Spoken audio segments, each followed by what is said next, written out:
Hi, I just wanted to show you a few of my cards that I'm making. I am getting into the Christmas spirit, and so I wanted to share a couple of them with you. These are vintage images that my husband had saved when he was a baby. And last year sometime I got the cinch, and what I did is I went through all of my cards and put them in binders so it's easier for me to look through them. And this is what I did with my husband's. I says, give me what you have, and I sorted them out from the different holidays that he had, and these are from his when he was a baby for Christmas. So these, to show how old my husband is, and me too, these are vintage from 63, 64, and 65 years ago. Look at how adorable these are. Some of these are actually flocked. These are flocked. So here's some of the images that he had given me. So what I did is this year for our children, for our daughter and our son, I wanted to make Christmas cards for them using the vintage baby Christmas cards from their father. So this is what I did. It's just regular cardstock, and what I did is I just matted it, and then on here, this is the Sizzix Santa bingo card. Here is the vintage image from one of his baby cards. And then I added some glossy accents. I just added a bow and a button. Here's a poinsettia button that I cut the back off. Added some red pearl, little bling there. These are wooden snowflakes that I added some, I don't know what is this called? Twinklet's Diamond Dust. Added some of that to the wooden snowflakes. And then in the inside here is the gift card. This is the Tim Holtz Bow Maker.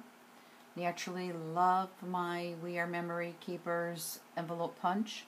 Always making my little gift card or money holders for that. I have a couple of Fiskars snowflake punches and some glitter paper, and just glued that on there. Here's a wooden Christmas tree, and I just dipped it in my Lindy's Stamp Gang just to get the green color, and added one of my sequins. I couldn't wait to start using some of my sequins. Added a sequence there. And then here I found some really nice sentiments from for Christmas online. And what I did is I typed them in Microsoft Word using, I think, 12-point or 14-point chalkboard font, I think. And what I did is I used my light box and I traced it, because there's no way that I could handwrite this as perfect as this. So that's my little trick that I'm doing now for some of my cards. If I don't have a stamp that doesn't give the how you're feeling or whatever, that's what I did. So this is the first one. This is for our son and our daughter-in-law. This vintage image of Santa. And then for our daughter and her husband, this is another vintage image from my husband's baby cards. And I did the same thing. I added a little ribbon here and a button with some twine, the wooden snowflakes. Did some glossy accents here and there. I don't know if you can really see. It's such a dreary day today, and the lighting is terrible and whatever, but you can see that. And then again, here inside, again, added the snowflakes, added the ribbon that matches the outside. Here's the gift card. And again, another sentiment that I got, typed it up, traced it. And this one here is a different kind of wooden Christmas tree, and I took my sequins again and added different colored sequins to make it look like ornaments. So those are the two vintage Christmas cards for our children. And then what I did is, these are those little paper bags, and they're from these are Celebrate It, and these are from Michaels, and they're the 3.5 by 2 by 3 3/4 paper bags, and everybody knows how to make these cards. I just cut a little bit off the edge here, about 1/8 of an inch. And you fold this over, glue it, and then you can go ahead and make your, for a tag. And then here you got your paper bag, so you can put whatever you want in there. So what I did with these is I made a few of these paper bag Christmas cards. This is the first one I made, and what's nice about these is that you can use all of your scrap paper, and a lot of this stuff is graphic 45, and I don't want to waste any of my graphic 45. So here's a couple of them where I have like a small poinsettia. I'll show you the one poinsettia that I got last year. I got it really cheap too. Spellbinders. And here's the paper bag where, like I say, you fold it over, and this is where your tag can go here. And then in here, what I did is I bought some of the Andes mints, put in a little plastic bag with a little tag, and I'm going to be sending these out. They're not that heavy depending on what you put in them, but I don't think it's going to cost me too much for postage. And it'll be in one of the smaller envelopes that I'll be making.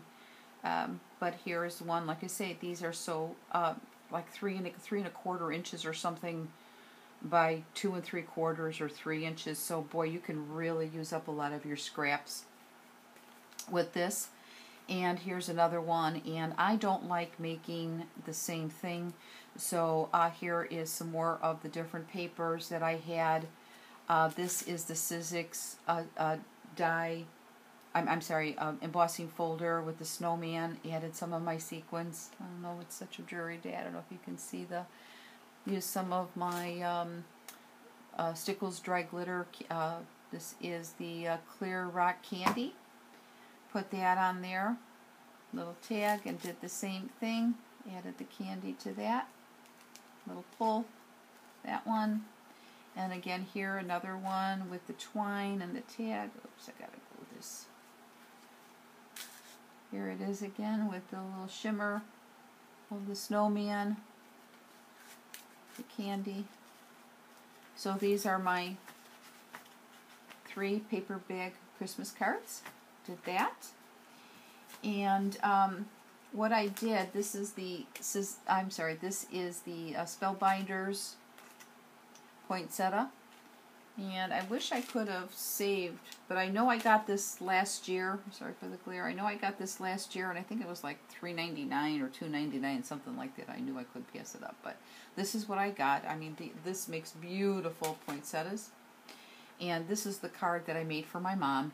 And I don't know if you can tell, maybe because of it's so dreary out. Let's see, I might take a still picture of it. I don't know if you're going to be able to see, but what I did is I had just regular white cardstock, and I cut the poinsettia out with the Spellbinders die, and then with my UT in the melting pot, I put each one of these pieces into the UT melting pot, and the same thing with the leaves. And the leaves came out pretty thick too. I don't know if you can see the dimension on the leaves. And while it was still warm, I took my tweezers and I kind of folded it to shape the leaves a little bit. And then I used my glossy accents to glue each one of the layers down. And let's see, I don't know if it's going to get too, I don't know if you can really see that, but you can see it almost looks like porcelain. And then there's the smaller one. I didn't make the full flower. I made the smaller one here, and then the leaves. And you really can't tell, but there is a little bit of the veins in the leaves. I took the snowflake embossing folder, Sizzix embossing folder, and I had that leftover UT that I wanted to get rid of. So what I did is I poured the UT right on the mat of the back of the card, and as it was drying, I crinkled it, I bent it, and I broke it all up, and it almost looks like broken glass or broken ice. And what I did too, I wanted it to be pure white, but naturally when you're heating the UT, it does start turning brown, and you have to really work fast with it. So it did turn like almost like a vanilla colored. So what I did too is I wanted a little bit more shiny. Again, I added the Distress dried glitter, and it worked pretty good. I mean, maybe in the still picture you'll be able to see some of the glitter in the UT, the melted UT. But that's how I made the flowers, and then I just have a little bit of these taupe centers for the poinsettia, and then I added a little bit of the lace trim for my mom, and then in the inside here is another embossed. Here's that embossing folder with the snowflakes. And then I use glossy accent for it says Merry Christmas. So here is my Christmas card for my mom. Well, I am done with some of my adult Christmas cards. The next challenge I have is making Christmas cards for our teenage grandsons. So again, thank you for watching. Bye.